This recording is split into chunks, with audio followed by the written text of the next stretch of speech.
Hopefully, you've enjoyed parts one and two of our chat with the great man, Chris Cuffaro, the man who has uh, played such an important stamp on pop culture through his photography.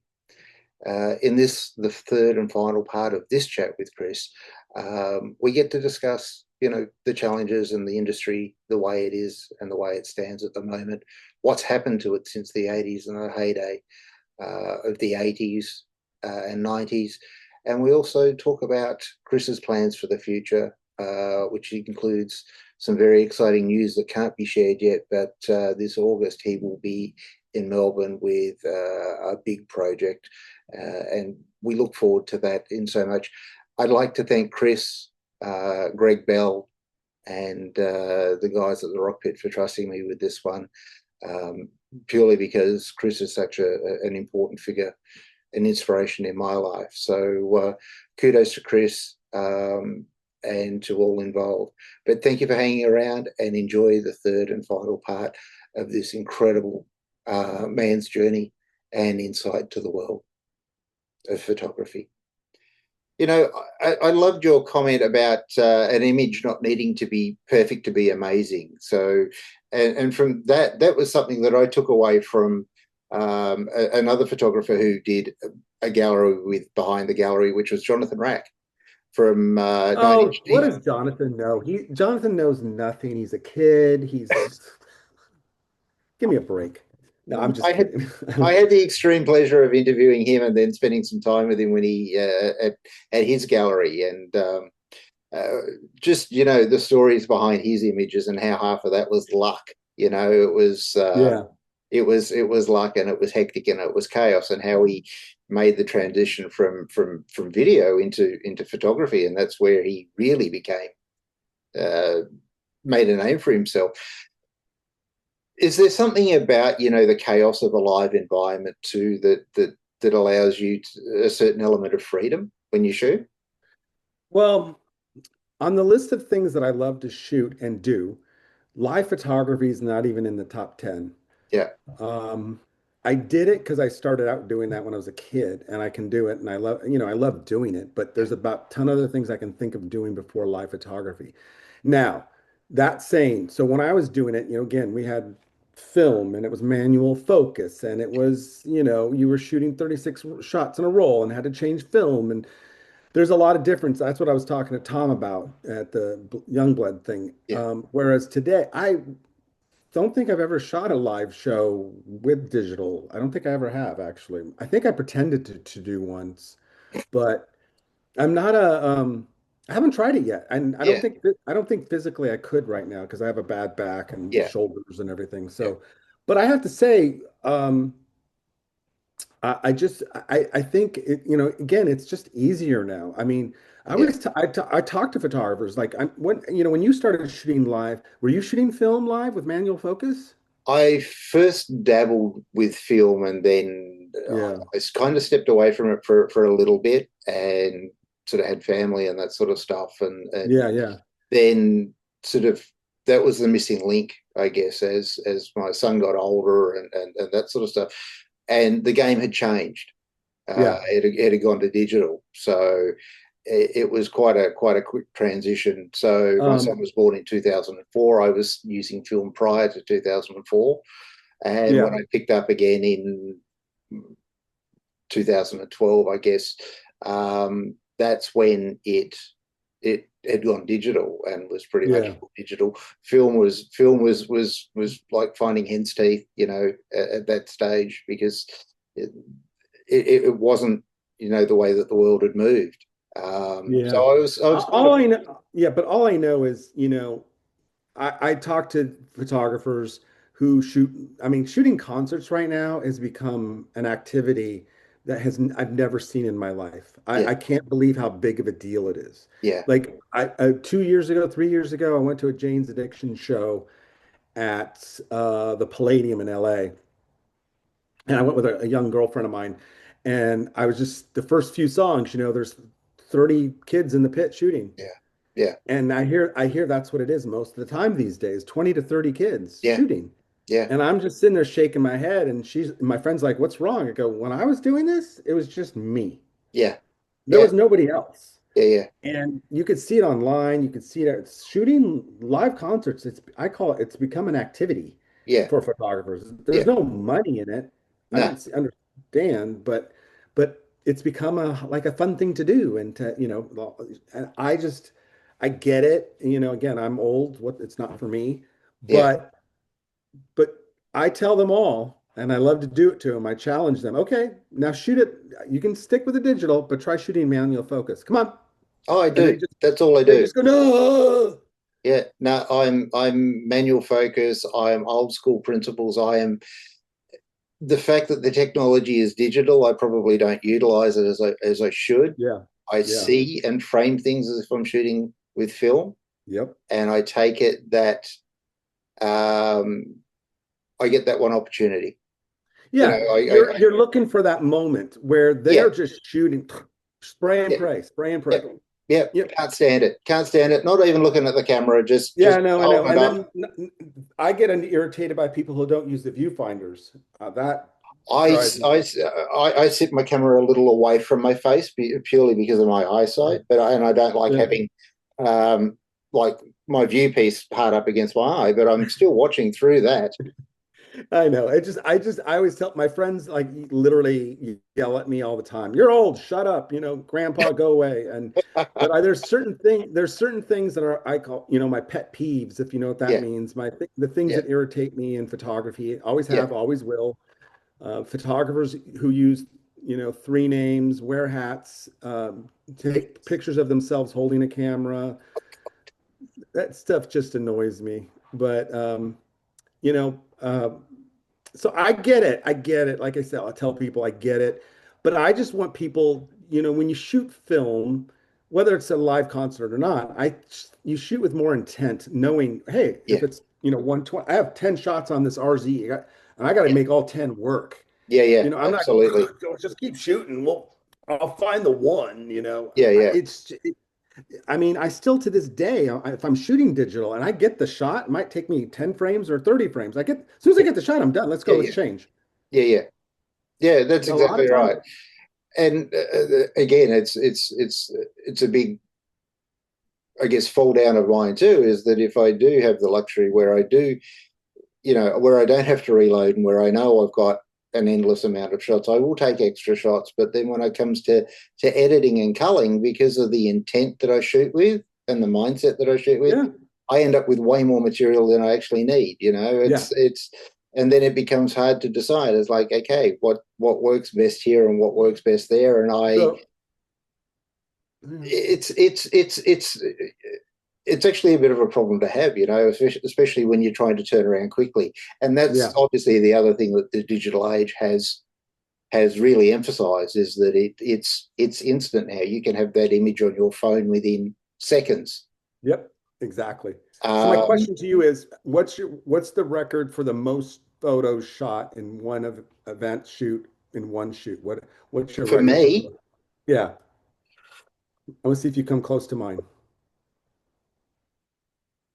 in first three songs, I think record for me is about 435. Um, Someone else. over an entire set, I guess I've probably pushed the boundaries of 1,000, I guess. Okay, that's good. My record is one shoot. We shot for 48 straight hours, 6,000 photos. Oh God, what was that for? It's just for fun. It was a couple 8 balls of cocaine and about 8 bottles of champagne and locked in a hotel room for a few days. Oh wow, Yeah, nice, nice, just having nice. fun. Just having fun. Absolutely. So, and again, that digs back into digital versus film. We've sort of covered on that, but I mean, when you said before that you wish you had an iPhone Yeah. back in Just 1988 the or 80s and whatever, 90s, the 90s even alone. the 90s, what what do you mean by that? I mean, what Well, what luxury I do would you have been think able that to would have shoot more. provided you? Yeah, well, example, like here's just one a million Yeah, examples. But in October 31st, 1991, Nirvana played the famous show at the Paramount Theater. You can watch the video on YouTube. And I was sitting on the side of the stage the whole show. I didn't bring my camera because I didn't really have the money to afford for film processing at that time. I wasn't getting paid to do half of the shit I was doing. yeah, But I didn't bring my camera because I just, I was going there to have fun. The night before, they played the Commodore Ballroom in Vancouver, BC with Mudhoney. mm, Best show I've ever seen in my life. yeah, And I didn't bring a camera then. But if I had a phone, I still could have gotten shots. You know yeah, what I mean? In so many moments like that where I missed out on like concerts, like, I didn't have money to spend on film and processing. And sometimes I just left my camera and just said, I'm going to go have fun. That I look now and I go, man, if I only was there and if I had that phone, oh, I would have gotten some great pictures. yeah, yeah, yeah, But absolutely. you know, those are the things like little things that I just wish because I love the quality of the iPhone these days. I use it a lot for a lot of things. Yeah, On my app, my Chris Cuffaro app, there's a camera on there that I yes, tell everybody to use, the 110B. I've printed from those things, and nobody can tell the difference between original 110s and what I'm using for my oh my phone. God, So people don't know, like so I'm not a snob about it all. Like the iPhone, I print stuff from it all the time and you would not know the difference. That's the thing I get mad at in today's world that everybody's caught up on gear, yeah, right? Canon, Nikon, Fuji, Red. They go on, they get in these rabbit holes, and I've been with my friends when they talk about it, and I'm just like, who gives a fuck what camera you have? I'll shoot with a fucking toy camera and I'll still get better than you. yeah, yeah, Um, I'm all about, you know what I mean? I don't know. We weren't brought up that way. I just wasn't brought up that way. yeah, It's a different yeah, yeah, generation. yeah, I mean, I got absolutely. some great photos, with Diana cameras, which were plastic cameras. Yeah, yeah, yeah, absolutely. And again, it comes down to, knowing your tools and knowing your craft and knowing your Right. own But personal again, would capabilities. you rather have, a, you know, a, you know, a $20,000 Hasselblad shooting a bunch of nobodies or a $20 camera, disposable camera shooting fucking Nirvana? I'll take the Nirvana with the disposable camera. Absolutely. Any day of the week. Any day of the week. Yeah. So again, it's not what you shoot, it's who you shoot. It's also not Yeah, how you shoot it, it's who you shoot. yeah, yeah, That's for just sure. again, I talk about this in workshops and artist talks and photo talks. Again, it's just that's how I am. I was brought up in a different generation, different timeline. Again, I stress to people, I have to be nice to most photographers because I'm everybody's sensitive these days. I have to, I'll do photo critiques with my friends. My intern's better than me by far, and she's only 20. But it's like I do these critiques and I have to be gentle because everybody's so sensitive.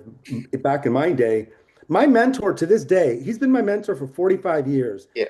For 45 years, he tells me I suck. Hmm. He's never given me a compliment once. Really? Yeah, Wow. never. I'll say, look at this iconic photo. And he'll be like, I don't know. Composition's kind of lame. And I don't know what the hell you were thinking. And I'll be like, so I stopped asking him years ago. Yeah, So, yeah. but he knows that motivates me to work harder and do better. Yeah, He absolutely. knows that. I mean, again, I will like a frame that I've taken. Is it the best photo out there? No. Can I do better? Yes. Will I attempt to do better next time? Absolutely. Will it still be the best? Possibly not. But Yeah, I'm never satisfied. no, I no. always tell people like I'll do something on a shoot to do a shoot today, and I'll be like, "This is the greatest thing I've ever done," and I'll wake up tomorrow and go, "Nah, it's all shit. I got to do it over again."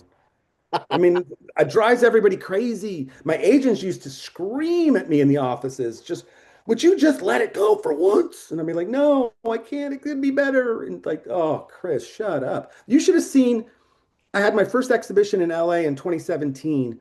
We did it at Tower Records on Sunset. Yeah, I had over 1,000 people show up, and the yeah, next day I was like, "That sucked. What a fucking waste of time that was." And I was ranting, and my producer comes up to me and slaps me upside the head and says, "Shut the fuck up." And I was like, "Okay, sorry."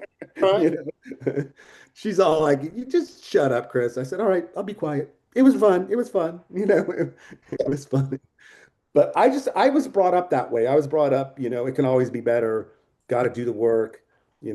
I'm still I've achieved my number one goal, but I still have a long ways to go. Yeah, yeah, for sure. I mean, obviously, you're a little bit like me, your own worst critic and enemy when it comes to final product, and you've just sort of explained that in a great way. But how quickly within a shoot do you identify a magical frame? You know, for that moment Uh, time, how quickly can you identify that you've got the shot? Pretty good actually. After all these years, the analogy I like to lose, first of all, I like to tell people I don't think when I shoot. I stopped thinking 40 years ago. I don't think. It's instinct.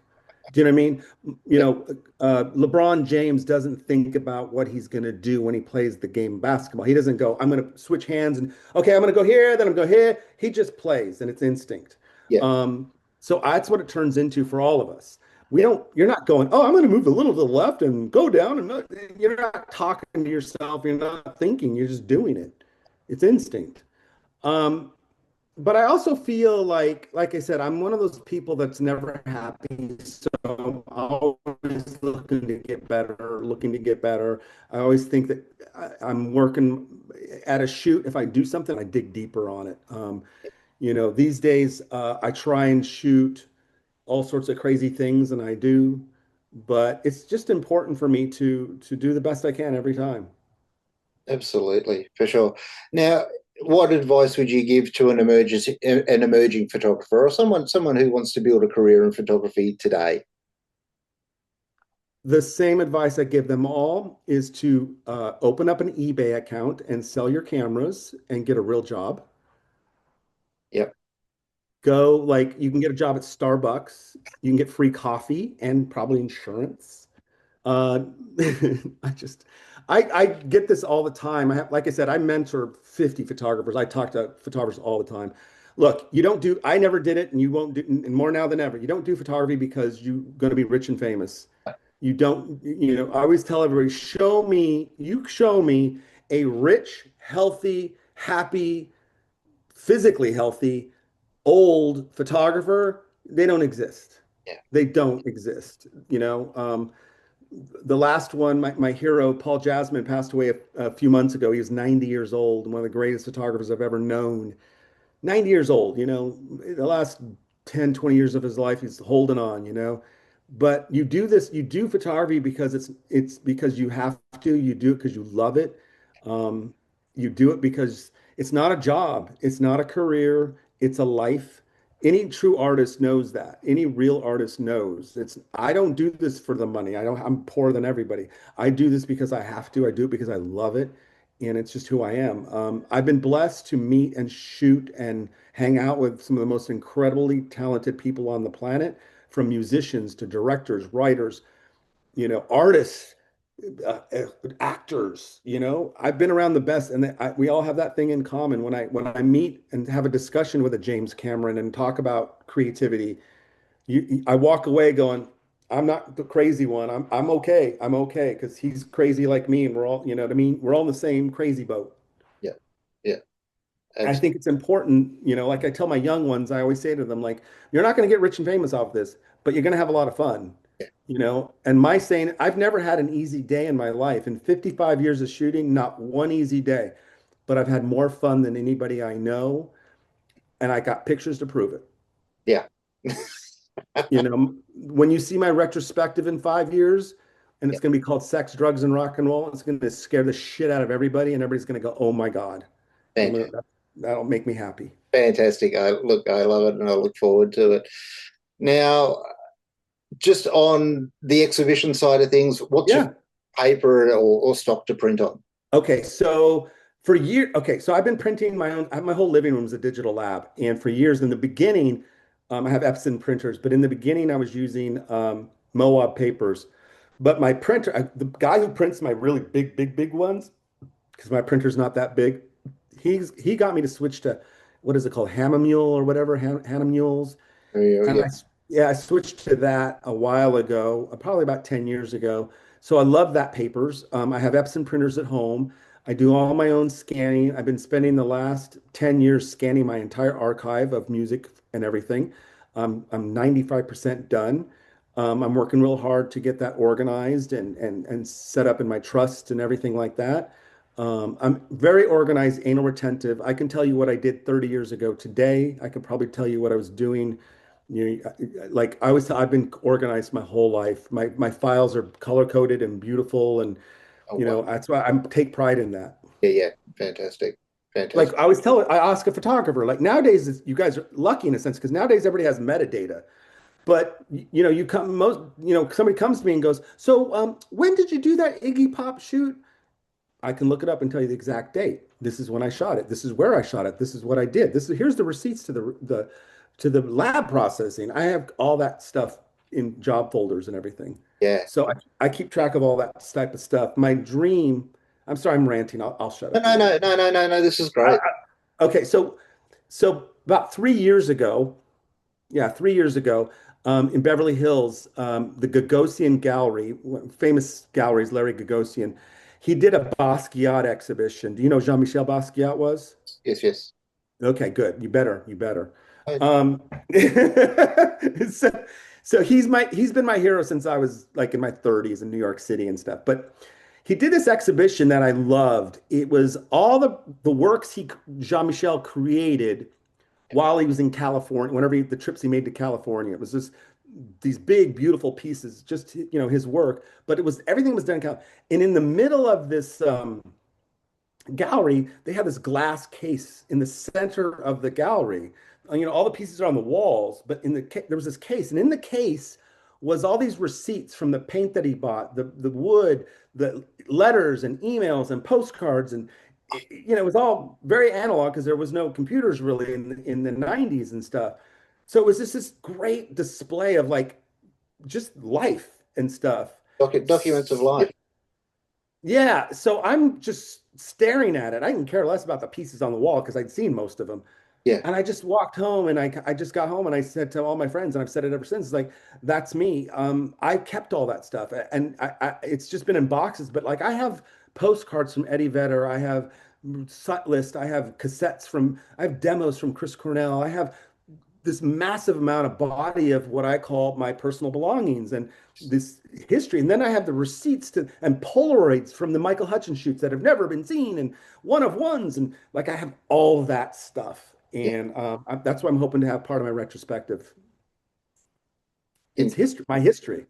my God, yeah. It's just it's mind blowing. So Yeah, it really is. And I tell people like, I just love the idea that I threw away there was this one year when I was cleaning house and I just threw away all my platinum records and gold records. I was like, these are dumb. I don't need these. And I just threw them in the trash. But I kept like a fax from, or a letter from Eddie Vedder. It was like, I kept that stuff. crazy, crazy stuff. Now, you mentioned in an interview that you want your last exhibition to be at Madison Square Gardens, Yeah. which certainly fits into the mentality of go big or go home.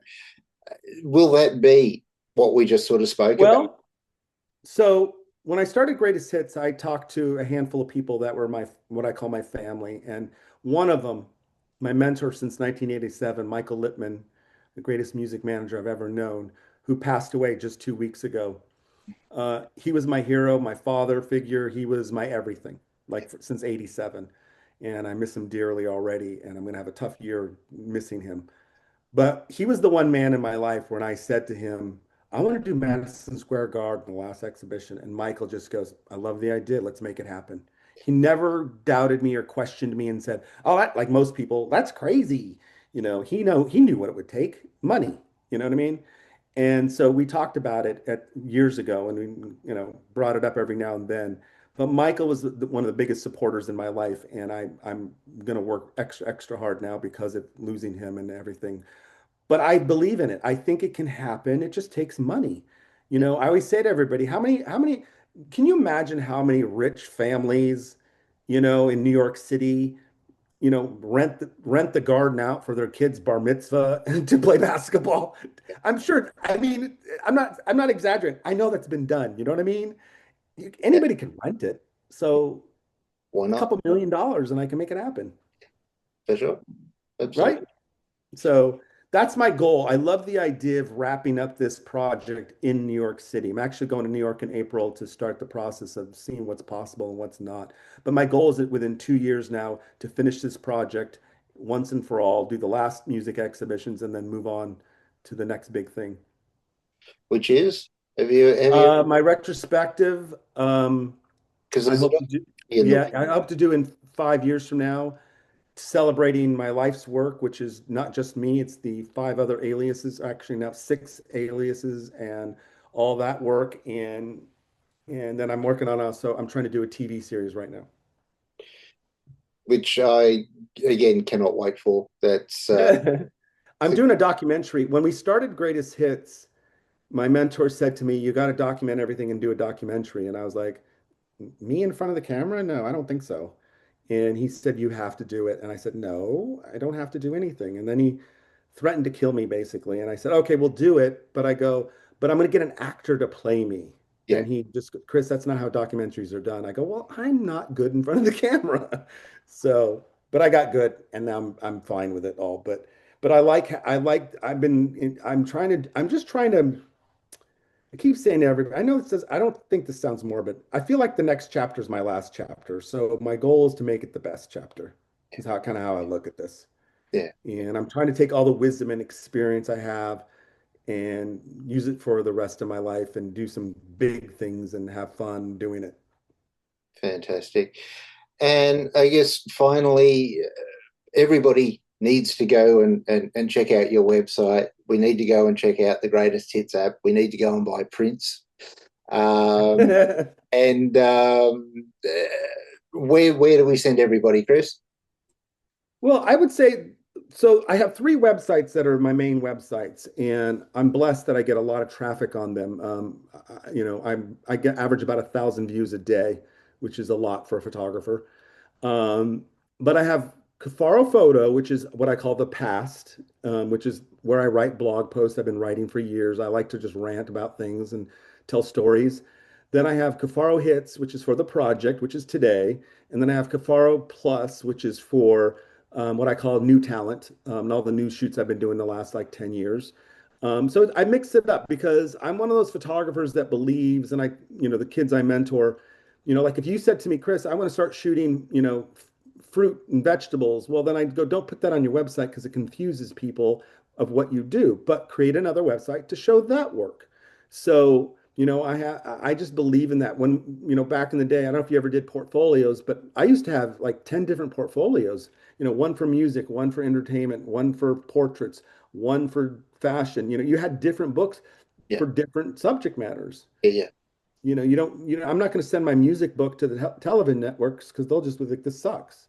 yeah, yeah, So you had to have different books for different things. The same thing, I approach websites that way as well. yeah. Fantastic. But I like to do, I like to tell everybody, again, everybody does things their own way. And I'm not saying I never say to people, I'm not the right way, do things my way. I just go, this is what I do and how I do it. Now take that information and do it how it works for you. Do Um, my my yeah, interns through the years, I've just I just drop a ton of information on them and then say do whatever you want with it. My intern now, she's really quite brilliant. She's been with me for a couple years, and I love watching her grow and evolve. And just I give her all this advice, and then 3 months later she uses it. And even here in Australia, I've been mentoring lots of young kids and photographers and all sorts of businesses. And I just tell them, all I do is plant seeds and then I wait to see how they grow and if you use them, yeah, you know, got to help everybody, man. You got to help everybody. yeah. Absolutely. It's such a an important thing in today's day and age. It And really, my main thing to everybody is I've scratched the surface, but I could tell you story after story. I'm here today because of the help I got. I yeah, mean, I went through some tough times, good times, bad times, everything, and the close people in my life, my family, as I call them, they got me through the tough times. They got me through the great times. Like I had the support and I had the help, you know, I, my mentor, Michael, when he was alive, even till the end, he was still cheering me on, and that meant everything to me. yeah, Before I left for this trip, he just sends me an email, have fun. And I know what that means. It means get to work, Chris, make shit happen. yeah, yeah, So that's important to me, and I pass that on to everybody. yeah. Incredible. You Final know, it's question a, for it's a, you. like When I will, tell people, photography, sorry, sorry, I missed that say last. again. Say again. I know, say, I was just gonna, no, I was just gonna say that photography has given me this life. Yeah, You know, photography's given you this life. Without photography, we wouldn't be talking. No, So, that's a big deal to me. yeah, yeah, fantastic. So what was the last thing you asked? Sorry, that last question. What did you ask? You have one more I thing? was asking, so when are we going to see you in Melbourne next? Um, What have well, I you, was supposed to be there this week. Probably August, August? hopefully in August. Yeah, yeah, Yeah, because I'm coming back here to do a really series of exhibitions I can't mention, but something really big. fantastic, brilliant. Yeah, so I hope to come back in August for a month. Fantastic. That's brilliant. Well, Chris, thank you so much. You've been more than generous with your time. It's been absolutely fantastic chatting with you. Uh, Thank you, sir. and I would love to catch up with you in August if time permits and meet you in face. Yeah, if you're ever in LA, please come see me if you ever visit, and if you come up to Sydney for in the next 3 weeks, let me know. But anytime, I'm here to help everybody. You guys need anything Yeah, for your website and everything, you let me know. You guys want to get involved with one of the exhibitions, I can talk to Steve and get you guys involved. we would love to be a part of that. That's fantastic, Chris. Yeah, I always tell people I come here. I always tell people, it's stupid, but it's true. Teamwork makes the dream work. Absolutely, absolutely. I've got your email, so we'll stay in touch. And Yeah, again, I can't thank you enough for the generosity of your time today. And appreciate it. it's been an honor and privilege to chat to you. Thank you, sir. Have All a right. great night. Thank you. Take care, Chris. Enjoy the rest of your stay. All right. Thank you.